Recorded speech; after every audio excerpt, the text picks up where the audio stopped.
안녕하세요. 저 메타트렌드 미디어 그룹의 유인호라고 합니다. 반갑습니다. 여기 보시면 사실은 제럭스가 그 시장을 완전히 꽉 잡고 있었죠. 그래가지고 한때. 그래서 차 세대의 어떤 주자들이 되게 힘들었어요. 근데 캐논에서 이제 기업용 제럭스가 아니라 이제 가정용이나 아니면 소형 제럭스를, 그러니까 복사기를 개발하고 싶어서 그 아이디어를 좀 내고 그런 연구개발 R&D 팀을 만든 겁니다. 그래서 근데 여기 내용을 잘 읽어보시면 알겠지만 진짜 중요한 게 뭐냐면 그 팀을 만들어서 이 문제를 풀어나가는 과정이 굉장히 재밌습니다. 혁신을 끄집어내기 위한 과정이. 그래서 보시면 이제 다양한 분야의 부서에서 차출된 연구원들을 TF팀을 만들어가지고 별도 TF팀을 이 문제를 해결해갔어요. 근데 어디서 문제를 해결했냐면 재밌게도 맥주 캔에서 아이디어를 냈어요. 맥주 캔이 가만히 보시면 굉장히 많은 과학이 들어있습니다. 그래가지고 유니바디 형태거든요. 맥주 캔이 가만히 보시면 그렇게 얇으면서도 구조적으로 봤을 때 금속이나 아니면 다른 걸로 만들면 그렇게 만들기 굉장히 어렵습니다. 그렇게 가볍게. 그래서 보시면 만드는 과정에 대한 프로세스를, 맥주 캔을 만드는 프로세스를 도입을 해가지고 이 카트리지를 만든 겁니다. 캐논에서. 카트리지를 만들어서 복사기에 대입을 했더니 캐논이 이제 시장에 경쟁자로서 들어갈 수 있는 기회가 된 거죠. 그래서 그 혁신을 찾아내는 방식을 사실은 약간 보시면 알겠지만 약간 융합적인 사고방식을 갖지 않았나. 그리고 여러 팀에서 모아서 그 팀에서 아이디어를 끄집어내는 방식을. 그래서 지금 봐도 이제 그런 것들이 잘 우리가 배울 수 있는 점이 있지 않을까 생각을 갖고 왔고요. 근데 제가 이제 얘기하고 싶은 건 뭐냐면 이걸 문제를 해결하는 방식도 굉장히 재밌어요. 이 아이디어를 끄집어내기 위해서 어떻게 했냐면 사실은 자동차에 들어가고 있습니다. 자동차에 들어가는 이 플라스틱 부품 중에 뭐가 있는데 거기서 그 아이디어를 끄집어가지고 여기에 적용하려고 굉장히 노력을 한 겁니다. 근데 결국 뭐냐면 사고를 여기도 융합적인 사고를 가진 거예요. 그러니까 자기 카테고리의 문제를 해결하지 못했던 거죠.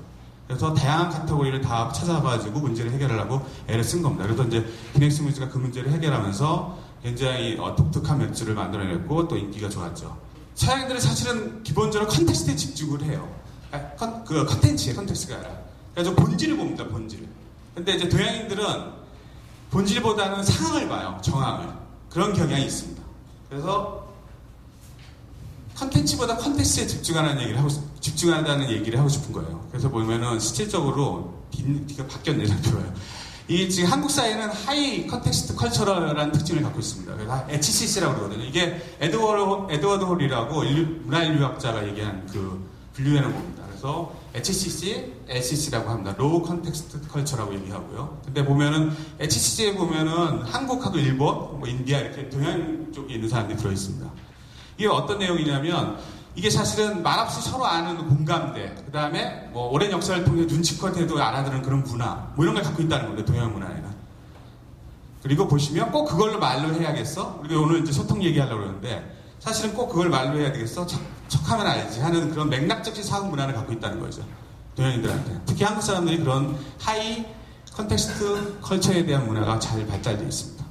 근데 이게 이제 왜 중요하냐면 요즘에 이제 융합적인 사고방식과 그 다음에 요즘 얘기하는 서비스 디자인이나 UX 얘기하면 많이 합니다. 디자인 쪽에서. 근데 거기서 제일 중요한 포인트가 뭐냐면 항상 컨텍스트를 이해하라는 거예요.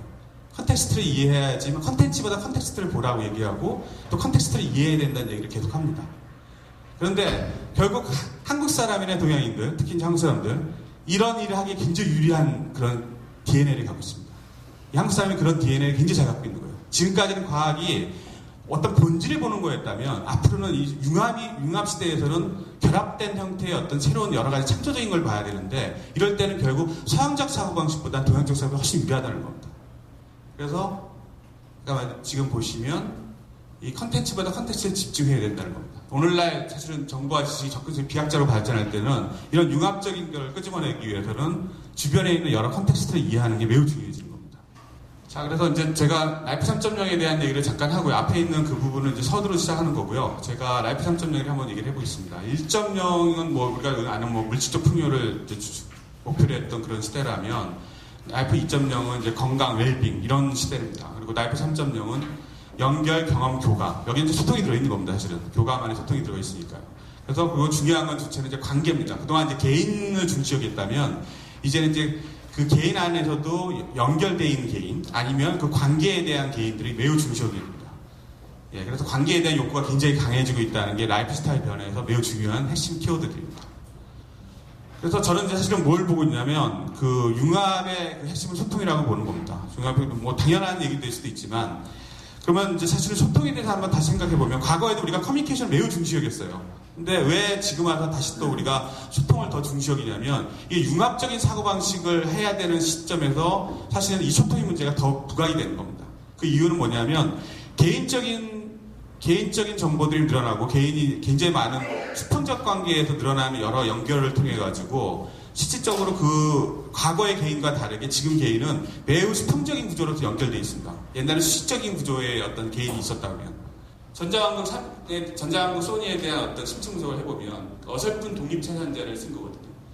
이 독립채산자가 이 시대에 진짜 너무 안 맞습니다. 그 시대에는 굉장히 좋은 방식이었는데 왜 안 맞냐면 바로 융합 문제 때문에 그런 겁니다. 요즘에는 모든 제품이 융합적인 제품들이 많습니다. 그러니까 과거에 어떤 독립적으로 채산제를 운영했던 독립적인 제품들이 아니라 이거는 부서 간에 계속 협업을 하고 또 아이디어를 서로 섞어야 되는 상황인데 독립채산제를 계속 유지하다 보니까 서로 내부에 있는 지식을 공유하지 않는 거예요. 소통을 안 하는 겁니다, 내부적으로. 근데 이걸 사실 저는 프로토타워에서 굉장히 자주 봤어요. 그래서 우리나라도 사실 독립채산제입니다.